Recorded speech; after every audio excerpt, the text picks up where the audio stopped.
Syekh Saman Al-Madani, muridnya Syekh Muhammad Arsyad Al-Banjari. Permulaan hidup Syekh Saman.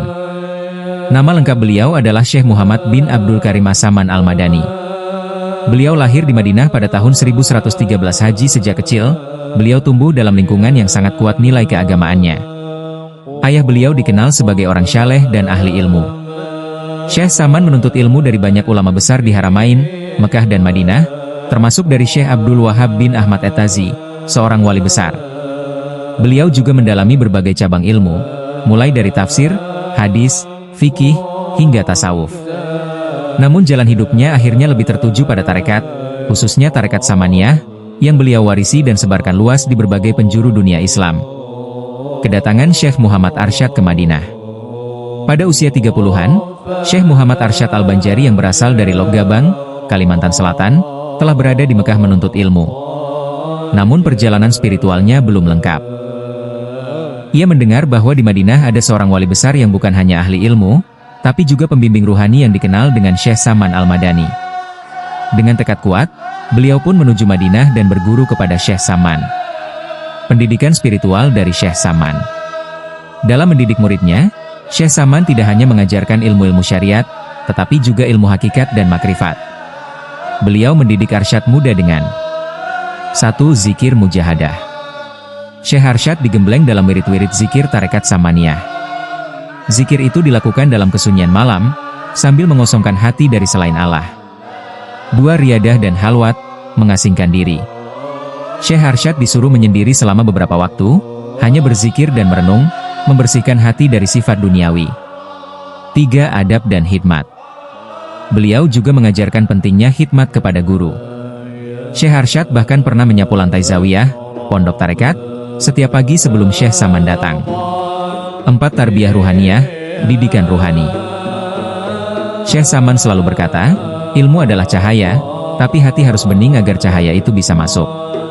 Karamah Syekh Saman Al-Madani.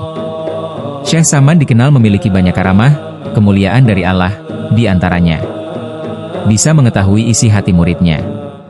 Pernah suatu malam, Syekh Arsyad belum sempurna dalam zikirnya, langsung ditegur oleh Syekh Saman padahal beliau belum mengucapkan apa-apa. Dikunjungi Rasulullah dalam keadaan sadar. Banyak murid menyaksikan Syekh Saman berdiri menghormat seolah-olah berbicara langsung kepada Nabi Shallallahu Alaihi Wasallam. Dapat hadir di dua tempat dalam waktu bersamaan. Pernah ada murid yang melihat Syekh Saman di Madinah, dan pada saat yang sama terlihat pula hadir dalam sebuah majelis di Syam, Suriah. Syekh Arsyad menjadi murid kebanggaan. Setelah melalui proses panjang, Syekh Muhammad Arsyad Al-Banjari menjadi salah satu murid utama Syekh Saman. Bahkan, Syekh Saman mengijazahkan seluruh ilmu dan tarekat Samaniyah kepada beliau, dengan amanah. Bawalah cahaya ini ke negerimu. Di sana, orang-orang akan datang mencarinya. Syekh Arsyad pun pulang ke Banjar setelah lebih dari 30 tahun menuntut ilmu. Di sana, beliau menyebarkan Islam, fiqh, dan tarekat. Pengaruh Syekh Saman terus hidup lewat perjuangan muridnya ini. Murid-murid utama Syekh Muhammad Arsyad Al-Banjari. 1. Syekh Muhammad Hatib Banjarmasin. Beliau adalah mufti pertama di Kesultanan Banjar setelah Syekh Arsyad. Mewarisi ilmu fiqh dan juga tarekat dari gurunya.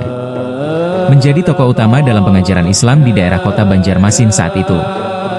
2. Guru tua, Haji Abdul Wahid. Dikenal sebagai ulama karismatik dari Barabai. Beliau belajar kepada Syekh Arsyad langsung di Martapura.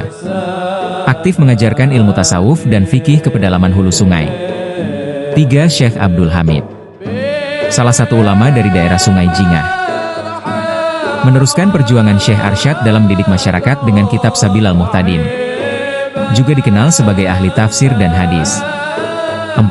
Kiai Muhammad Nafis, pengarang kitab Ad-Durrun Nafis. Murid Syekh Arsyad yang paling terkenal dalam bidang tasawuf falsafi. Kitab Ad-Durrun Nafisnya menjadi rujukan utama ilmu hakikat dan sangat tersebar di Nusantara. Beliau juga dikenal menyebarkan tarekat Samaniyah. Penerusan ilmu dan karomah. Para murid ini bukan hanya belajar kitab, tapi juga dibentuk akhlak dan spiritualnya, seperti halnya Syekh Arsyad dahulu dibimbing oleh Syekh Saman.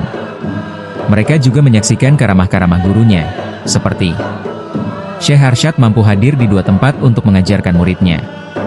Doa beliau sangat mustajab, banyak penduduk menceritakan kesembuhan atau terbukanya masalah setelah didoakan beliau.